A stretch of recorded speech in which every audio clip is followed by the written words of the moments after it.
नमस्कार दोस्तों, आज हम स्टार्ट करेंगे। पिछले वीडियो हमने ये देखा था कि जो हमारा रिएक्टर और रीजनरेटर है उसका ओवरव्यू है और कैसे हमारा फीड अंदर प्रोसेस हो रही है, कैसे क्रैकिंग हो रही है और उसके बाद जो हाइड्रोकार्बन वेपर है वो कैसे ऊपर ट्रेवल होती है, ये मैंने पिछले वीडियो में देखा था। तो अभी हम नेक्स्ट वीडियो में देखेंगे कि हमारा जो रिएक्टर वेपर है, जो हमारा क्रैक वेपर है, वो हमारा कैसे आगे उसका कैसे रिएक्शन होता है और कैसे कैसे आगे उसका सेपरेशन होता है। तो हम आगे देखेंगे। हमारा जो रिएक्टर से जो वेपर आ रहा है, हाइड्रोजन वेपर, ठीक है ठीक है ना। रिएक्टर से जो वेपर आता है, जो क्रैक वेपर है, वो 500 डिग्री सेल्सियस का मैन्युफैक्चरर कॉलम के बॉटम में एंटर होता है यहाँ पे, ठीक है ठीक है। दोस्तों, मैन्युफैक्चरर कॉलम का जो पर्पज है वो हमारा जो क्रैक वेपर है उसको अलग अलग फ्रैक्शन में उसको कन्वर्ट करना। जैसे हमारा डिफरेंट डिफरेंट बॉइलिंग पॉइंट के हिसाब से उसको हमारा जो लाइट लाइट प्रोडक्ट है ऊपर ट्रेवल करेंगे और हमारा जो हैवी होंगे वो नीचे सेपरेट होंगे। और हर एक चिमनी ट्रे पे हम उस प्रोडक्ट का बॉइलिंग पॉइंट मेंटेन करते हैं, वो टेम्परेचर मेंटेन करते हैं ताकि हमारा वो जो कट रहेगा वो हमारा यहाँ पे सेपरेट हो जाए। तो हमारा मैन्युफैक्चरर कॉलम का देखें तो हमारा जो सबसे बॉटम में जो हमारा प्रोडक्ट निकलता है वो हमारा CLO है, क्लेरिफाइड ऑयल, ठीक है ना। CLO,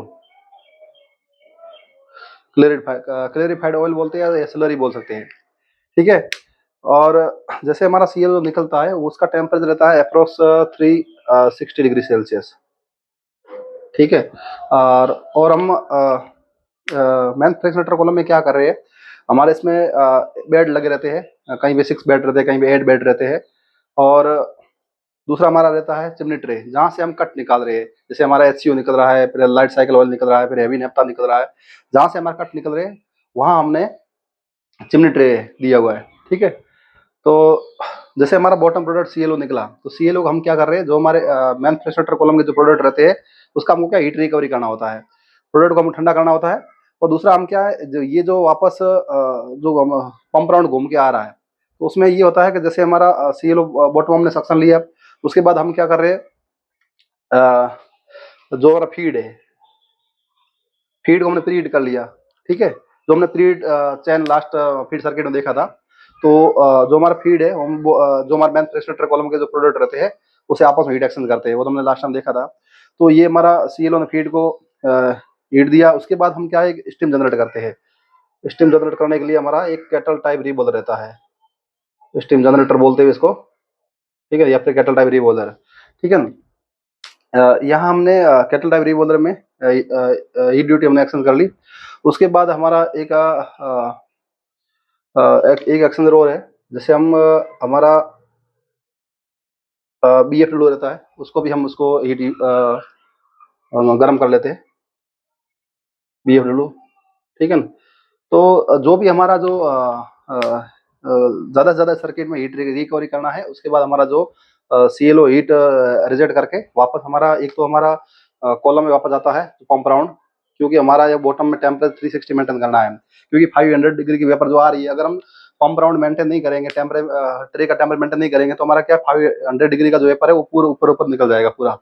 तो इसलिए हमको क्या है, यहाँ पे लेवल मेंटेन करने के लिए और उसके लिए टेम्परेचर प्रोफाइल मेंटेन करने के लिए, तो हमको यहाँ पे टेम्परेचर मेंटेन करना पड़ेगा, ठीक है दोस्तों। और एक नीचे से हमारा एक तो हमारा ऊपर वो हो गया पंप राउंड हो गया, दूसरा हमारा CLO क्वेंच दिया हुआ है। क्वेंच इसलिए दिया हुआ है क्या, यहाँ पे हमारा हाई टेम्परेचर के कारण हमारा कोकिंग ना हो और फर्दर थर्मल क्रैकिंग ना हो, इसको अवॉइड करने के लिए यहाँ CLO क्वेंच दिया होता है, ताकि हमारा बॉटम टेम्परेचर मेंटेन रहे और हमारा CLO ऊपर कैरियर ना हो, ठीक है ना।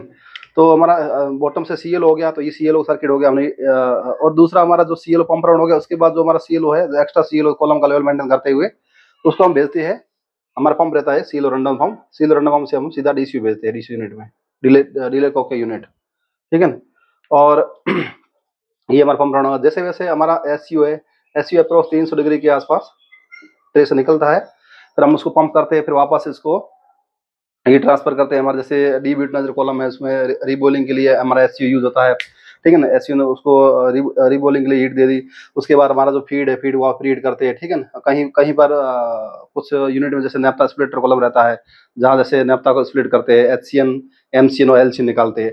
तो वैसे कॉलम में भी हमारा जहाँ पे एसयू है उसको पहले नेप्टा स्प्लिटर में हम हीट देते हैं, उसके बाद डिब्यूट रिबोलर, फिर फीड, उसके बाद हमारा एसयू रिटर्न। एसयू हमारा प्रोडक्ट नहीं है, वो पंप राउंड होता है, और हमारे रिएक्टर में भी एज ए रिसाइकल स्ट्रीम में यूज करते हैं, ठीक है।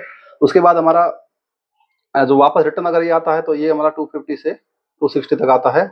और हमारा एलसीओ है, एलसीओ का टेम्परेचर हमारा 240 तक रहता है, ठीक है ना। 240 से 250 के अप्रॉक्स रहेगा। तो एलसीओ हमारा पंप राउंड है। तो एलसीओ हमारा जैसे निकलता है तो एक तो हमारा एलसीओ स्ट्रिपर, ये हमारा एलसीओ स्ट्रिपर है, एलसीओ स्ट्रिपर, ठीक है। एलसीओ स्ट्रिपर, एलसीओ स्ट्रिपर हम इसलिए डालते हैं ताकि हमारा नीचे से हम स्ट्रिपिंग स्टीम देते हैं, और ऊपर से हमारा जो लाइटर जो भी रहेगा, ये हमारा क्या पार्शियल प्रेशर रिड्यूस होगा, और हमारा जो लाइटर जो भी होगा वेपर वो ऊपर कॉलम चला जाएगा, ताकि हमारा प्लेस पॉइंट मेंटेन रहे एलसीओ का, ठीक है। वेपर फॉर्म नहीं होना चाहिए बिल्कुल भी। तो ये जो एलसीओ वाला जो वेपर फॉर्म निकाल दिया पूरा, ये हम फीड को प्रीहीट किया, और उसके बाद हम क्या करते हैं, जो हमारा एलसीओ रन डाउन में डीएचडीटी में भेज देते हैं। डीएचडीटी है, डीएचडीएस है, जो हमारा डीजल की जो यूनिट है उनमें भेज देते हैं। और बाकी जो दूसरा वाला एलसीओ जो था हमारा, उसको हम क्या स्ट्रीपर जो हमारा कॉलम रहता है उसको जो गैस कंसंट्रेशन यूनिट में रहता है, तो उसमें हम स्ट्रीपर कॉलम को रीबोलिंग के लिए यूज करते हैं। दूसरा हमारा जो एलसीओ है वो स्पॉन्ज एब्जॉर्बर कॉलम है, वहाँ एक as a absorber media use करते हैं स्पॉन्ज एब्जॉर्बर कॉलम में, ठीक है ना। उसके बाद जो हमारा एलसीओ वापस फिर फैन से ठंडा होता हुआ कॉलम में आ जाता है, ठीक है ना। चिमनी ट्रे के जो ऊपर बेड रहता है, एक बेड के ऊपर हमारा वापस रिटर्न आ जाता है। उसके बाद हेवी नैप्था है, हेवी नैप्था में सेम हमारा हेवी नैप्था स्ट्रिपर रहता है। स्ट्रिपर हमारा जो लाइटर जो भी आ रहा है उसको हम स्टीमिंग देके स्ट्रिप आउट कर लेते हैं। उसके बाद हमारा जो फीड है उसको हमने हेवी नैप्था से हम पहले प्रीहीट किया। उसके बाद हमारा एक हेवी नैप्था हमारा चला जाता है एमएस की यूनिट, और एक हम वापस उसको पंप राउंड डाल देते हैं, ठीक है। और उसके बाद हमारा जो ओवरहेड वेपर जो बचा, जिसमें हमारा एलपीजी भी है, गैसोलिन भी है और फ्यूल गैस है, तीन प्रोडक्ट हमारे यहाँ से निकल गए। जैसे हमारा एक पहला सीएलओ, दूसरा हमारा एलसीओ, और तीसरा हमारा हेवी नैप्था, ठीक है। तीन हमारा मैन्युफैक्चरर कॉलम से निकल गए। ये हमारे लिए प्रोडक्ट है, बाई प्रोडक्ट है, जो आगे किसी यूनिट के लिए फीड रहेगा, ठीक है ना। और बाकी हमारे मेन जो ओवरहेड मिक्स वेपर है, मिक्स वेपर हमारा ये गैसोलिन भी है, और हमारा एलपीजी भी है, और फ्यूल गैस है। तो उसको हम आगे फर्दर उसमें कंप्रेस करेंगे डब्ल्यूजीसी में। तो सबसे पहले हमारा ओवरहेड वेपर आया वो फिन फैन में आया, ठीक है। फिन फैन से हमने कूल किया। उसके बाद हमारा ओवरहेड कंडेंसर रहते हैं, ओवरहेड कंडेंसर हमने कंडेंस किया। कंडेंस के बाद करने के बाद हमारा ये है main fractionator refresh drum. Refresh drum में हमारा जो भी कंडेंस और नॉन कंडेंस जो हमारा गैसेस है और कंडेंस लिक्विड है पूरा, वो हमारा मेन रिफ्रेश ड्रम में आ गया। उसके बाद हम क्या करते हैं, और जो हमारा रिएक्टर में हमने स्टीम डाली थी, हमारा जो फ्लफी स्टीम थी, डॉम स्टीम थी, राइजर स्टीम थी, ठीक है, जितना भी स्टीम रिएक्टर में जा रहा था, एटोमाइजिंग स्टीम थी, तो वो जो भी हमारा, क्योंकि यहाँ इसका जो टॉप टेम्पर रहता है वो 120 के अप्रोक्स रहता है, और प्रेशर हमारा यहाँ पे 2 kg रहेगा, ठीक है ना। और यहाँ हमारा 360 प्लस 2.4 kg के आसपास रहेगा, 2.3 2.4 kg के आसपास।